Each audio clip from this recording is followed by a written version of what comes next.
Pour moi, la mobilité et les projets à l'étranger, c'est quelque chose de très important. C'est quand même toujours bien vu d'avoir bougé, d'avoir pu travailler dans différents domaines, avec différentes cultures, différentes personnes. C'est forcément bénéfique pour le futur, que ce soit dans la vie professionnelle ou dans la vie personnelle.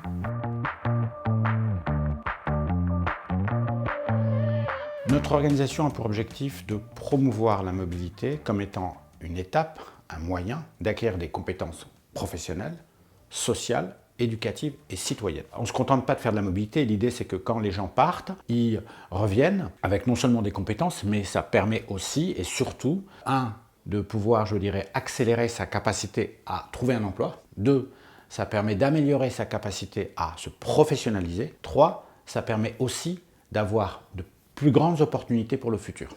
Donc c'est 3 facteurs essentiels pour nous. Il y a plusieurs dispositifs de mobilité internationale, ceux sur lesquels on accompagne ici à l'ADIS, en fonction des profils qui viennent nous voir à l'ADIS, en fonction de vos attentes, de vos besoins, de conditions, de vos critères. Nous, on va déterminer du coup quel est le dispositif qui va vous convenir.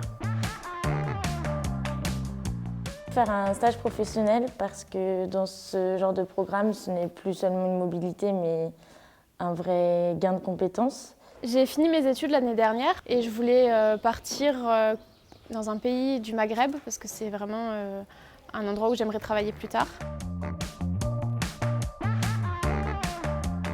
Pour envisager un départ de mobilité, c'est la réunion d'information. Le plus simple, c'est soit à travers notre site, il y a un formulaire de contact pour s'inscrire aux réunions d'information, ou alors de nous appeler à l'ADIS. Le but de cette réunion d'information, c'est d'apprendre à connaître qui est l'ADIS, qu'est-ce qu'on fait et comment on le fait. À la suite de ça, il y a le premier entretien d'identification. Le but de cet entretien d'identification, c'est d'apprendre un peu à vous connaître, de votre parcours. Je me suis posé beaucoup de questions sur ce que j'avais envie de faire et ce vers quoi j'avais envie de me tourner.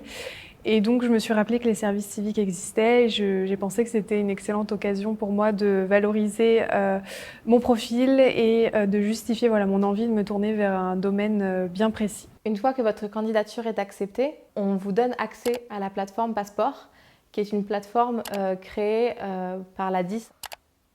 À la suite de ça, on fait un second entretien avec le participant, qui est l'entretien de définition. On parle un peu plus du coup des attentes sur le projet de mobilité, quel type d'activité vous aimeriez faire, vous aimeriez découvrir, quel type d'activité vous vous sentiriez capable de faire ou quelles activités vous ne voudriez absolument pas faire. À la suite de cet entretien de définition, du coup, de pouvoir vous proposer une mission. L'idée, c'est de préparer une lettre de motivation pour le partenaire étranger et de faire un entretien en visio avec ce partenaire. Donc là, ça va être la signature des premiers contrats et puis aussi d'autres questions liées aux conditions du dispositif, que ce soit l'assurance, les dates d'arrivée, les durées de contrat, tout ce qui se rapporte à le contenu même du contrat, du dispositif de mobilité.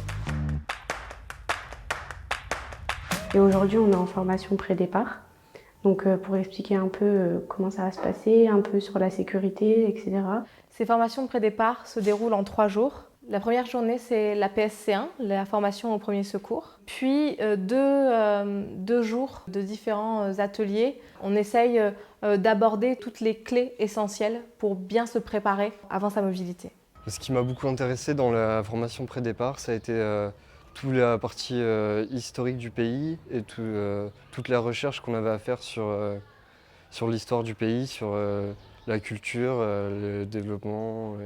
Puis j'ai bien aimé aussi rencontrer les autres volontaires avec qui j'allais travailler durant ma mission. Ça a été bénéfique pour moi. Juste après la formation de pré-départ, il y a un dernier entretien qui est l'entretien de finalisation. L'idée, c'est quelles sont les dernières questions, les derniers points à finaliser avant de partir en mobilité.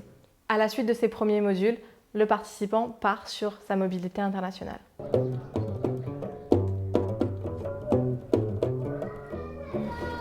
Dans le cadre de mon service civique, je travaille pour une association qui s'appelle Amoudou, Chantiers sans frontières. Ils font des actions en lien avec la jeunesse, l'environnement, l'engagement citoyen. Ce que j'aime beaucoup dans le travail, dans mes missions à Moudou, c'est que je participe à plein d'activités, plein de travails différents. Il y a le travail au sein du local qu'on fait sur nos ordinateurs, tout ce qui est administratif, mais il y a aussi plein d'activités manuelles. Donc c'est très varié et ça permet vraiment de développer plein de compétences.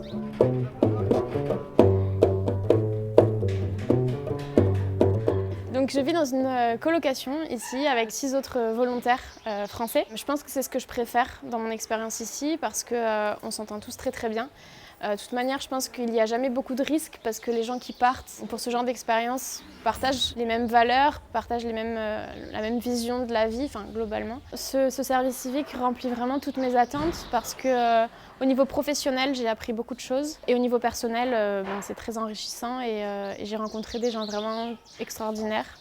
L'ADIS accompagne aussi dans le suivi tout au long de la mobilité. Du coup, pendant la mobilité internationale, ça va être des questionnaires de suivi à mi-parcours de la mission. On organise un entretien en visio pour là un peu plus prendre le temps en face à face et aussi déjà commencer aussi un peu à parler du projet d'avenir.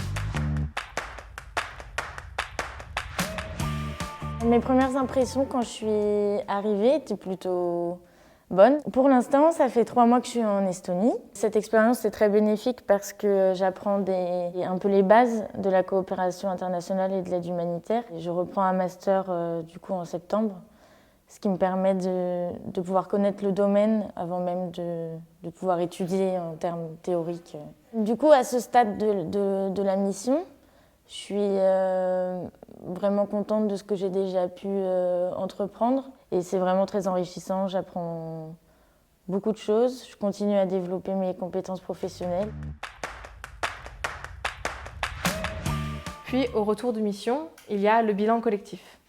L'intérêt du bilan collectif pour le participant, c'est d'échanger sur les différentes expériences qu'il y a eu. Oui, je pense que c'est important d'avoir un entretien au retour de sa mobilité internationale. Ça permet de faire un état des lieux de tout ce qui a été fait, de constater un peu son évolution et de se fixer de prochains objectifs.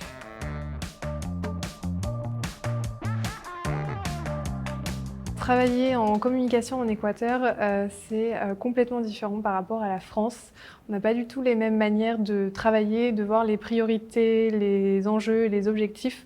Donc on doit tout réapprendre, essayer de s'habituer aux nouvelles manières de travailler. C'était très enrichissant sur ce point-là. Oui, je pense que ça peut m'aider dans ma future recherche d'emploi, puisque moi donc, je suis diplômée en communication et je souhaitais, avant de réaliser cette mobilité internationale, m'engager dans un secteur qui est tourné vers la protection de l'environnement ou l'agroécologie. Et aujourd'hui, je pense que ça peut valoriser mon profil et justifier mon envie de me diriger vers ce domaine. Donc ça ne pourra que m'aider.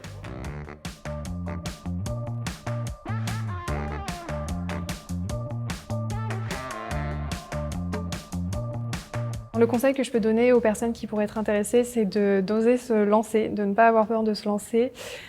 Puisqu'après on vit une expérience incroyable et formidable qui nous apporte énormément et c'est hyper enrichissant, donc il faut foncer.